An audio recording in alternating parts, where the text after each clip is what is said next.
Bonjour et bienvenue à tous. C'est toujours assez incroyable, je trouve, de voir comment un tout petit chiot passe d'un état presque endormi à un explorateur en quelques semaines à peine. Fascinant.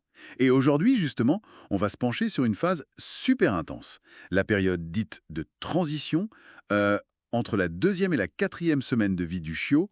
On va s'appuyer sur des guides d'élevage sérieux et des données de recherche. Cette exploration, elle vous est présentée par T-Dog Corner. Alors, juste pour situer, cette période, elle arrive juste après la phase néonatale. Les deux toutes premières semaines, c'est ça? Oui, tout à fait. Les 15 premiers jours, c'est vraiment la dépendance absolue. Le chiot est aveugle, sourd, incapable de maintenir sa température ou même d'éliminer seul. Tout dépend de la mère. Le contact est purement tactile à ce stade? Essentiellement, oui. Chaleur, nourriture, stimulation par le léchage. D'ailleurs, certaines sources disent que même une petite manipulation douce par l'humain, quelques minutes par jour, dès ce moment-là, ça peut déjà avoir un impact positif sur leur adaptabilité future. D'accord. Et puis, paf, arrive cette fameuse transition entre 2 et 4 semaines. Alors là, qu'est-ce qui change si radicalement? C'est l'éveil des sens, on est d'accord? C'est ça. C'est l'ouverture au monde, si on peut dire. Les yeux s'ouvrent, généralement vers 12-14 jours. Ah oui.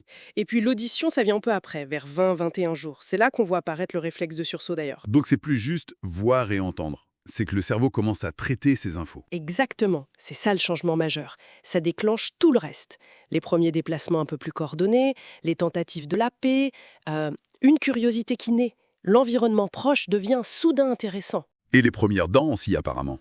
Oui, vers 21 jours également, ça fait partie de ce développement rapide. Et j'imagine que cette nouvelle perception du monde, ça doit tout changer aussi pour les interactions sociales.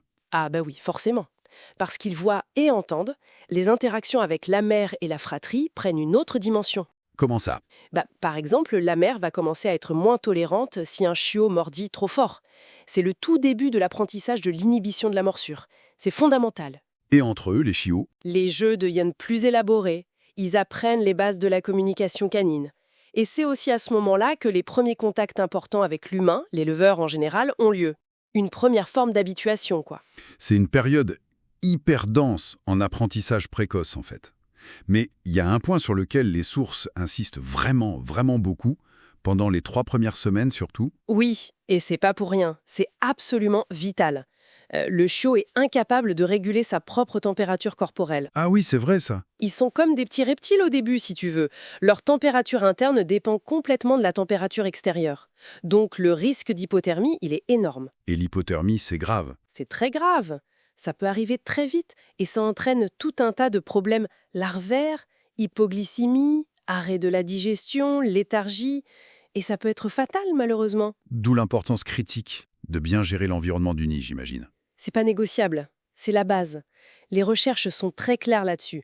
Il faut une température ambiante très précise. On recommande souvent autour de 30 degrés Celsius la première semaine, 30 degrés?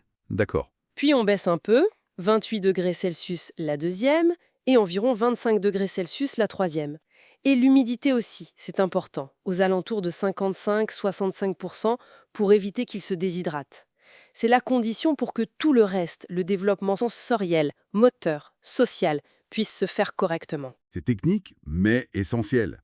D'ailleurs, pour ceux qui veulent vraiment maîtriser la gestion de la nurserie, le contrôle de la température, de l'humidité et tous les aspects de la reproduction, le guide complet Formation en élevage canin qui est proposé par The Dog Corner est une ressource super pointue là-dessus. Ça couvre vraiment tous ces détails. Et ce qui est important de comprendre, c'est que cette période de transition, même si elle est courte, 2 semaines en gros, elle fait vraiment le pont Le pont vers quoi? vers la période suivante, la période de socialisation, qui commence vers 3 semaines et dure jusqu'à 12 semaines environ. C'est pendant la transition que le chiot développe les outils voir, entendre, bouger, qui vont lui permettre ensuite, pendant la socialisation, d'apprendre à interagir avec le monde, avec les autres chiens, avec les humains. C'est une phase préparatoire, si tu veux. Justement, The Dog Corner vous accompagne pour bien saisir ces étapes clés et comment elles s'enchaînent. Bon, alors si on devait résumer les points vraiment importants de cette période de transition entre 2 et 4 semaines, qu'est-ce qu'on retient? Je dirais éveil sensoriel et moteur super rapide, une dépendance totale à un environnement thermique stable et contrôlé, ça c'est crucial. Oui. Et puis l'émergence des toutes premières interactions sociales un peu structurées, avec la mère et la fratrie notamment. Voilà, c'est ça. Ces quelques semaines posent vraiment les bases.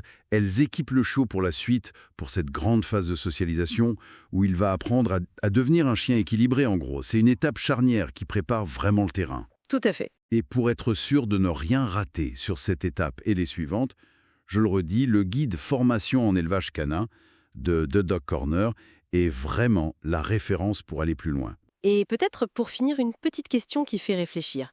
On a vu à quel point l'environnement immédiat, température, humidité, est déterminant. Mais ça ouvre une porte.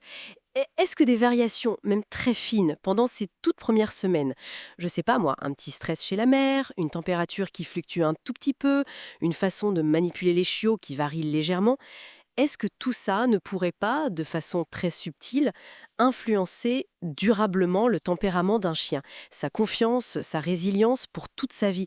Qu'est-ce que t'en penses? C'est une excellente question, matière à réflexion en effet. Cette discussion passionnante vous a été offerte par The Dog Corner.